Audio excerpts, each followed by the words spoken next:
ദുബായിലെ ഇപ്പോഴത്തെ ഒരു കറന്റ് ട്രെൻഡാണ് UAE ഗോൾഡൻ വിസ. പക്ഷെ ആരൊക്കെയാണ് ഇതിന് എലിജിബിൾ ആകുന്നത്? ഇതിന് കിട്ടിക്കഴിഞ്ഞാൽ എന്തെങ്കിലും സ്പെഷ്യൽ പ്രിവിലേജസ് എന്തെങ്കിലും ഉണ്ടോ? ഇതിനെക്കുറിച്ച് കൂടുതൽ ക്ലാരിറ്റി അധികം ആളുകൾക്കും ഇല്ല. അപ്പം എന്താണ് ഗോൾഡൻ വിസ? 10 വർഷത്തെ ഒരു വാലിഡിറ്റി ഉള്ള ഒരു സ്പെഷ്യൽ കാറ്റഗറി വിസയാണ് UAE ഗോൾഡൻ വിസ എന്ന് പറയുന്നത്. സോ എല്ലാവരും ഈ ഒരു ഗോൾഡൻ വിസയ്ക്ക് എലിജിബിൾ ആണോ? UAE ഗവൺമെന്റ് പറയുന്ന സ്പെഷ്യൽ ക്രൈറ്റീരിയാസ് മീറ്റ് ചെയ്യുന്ന ആളുകൾ മാത്രമാണ് UAE ഗോൾഡൻ വിസയ്ക്ക് എലിജിബിൾ ആവുന്നത്.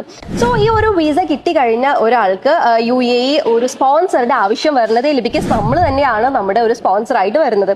ദെൻ എത്ര തവണ വേണമെങ്കിലും നമുക്ക് നാട്ടിലേക്ക് പോയിട്ട് തിരിച്ചു വരാം. ഇനിയിപ്പം 6 മാസം നമ്മൾ UAEക്ക് പുറത്താണെങ്കിലും നമ്മുടെ വിസ യാതൊരു കാരണവശാലും റദ്ദാക്കുന്നതല്ല.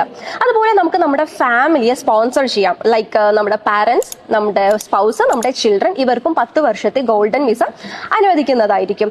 Then 0% income tax. അതുപോലെ ഈ ഒരു ഗോൾഡൻ വിസ കിട്ടിയ ആളുകൾക്ക് UAEയിലെ ഇസാദ് കാർഡിന് കൂടെ അവർ എലിജിബിൾ ആയിരിക്കും കേട്ടോ. ചുരുക്കി പറഞ്ഞു കഴിഞ്ഞാൽ UAEയിലെ ആളുകൾക്ക് കിട്ടുന്ന എല്ലാ രീതിയിലുള്ള കൺസിഡറേഷനും ഒരു ഗോൾഡൻ വിസ കിട്ടുന്ന ഒരാൾക്ക് ലഭിക്കുന്നതായിരിക്കും. സോ ഇതിന് ആരൊക്കെയാണ് എലിജിബിൾ ആകുന്നത് എന്നറിയാൻ വേണ്ടിയിട്ട് to watch our next video.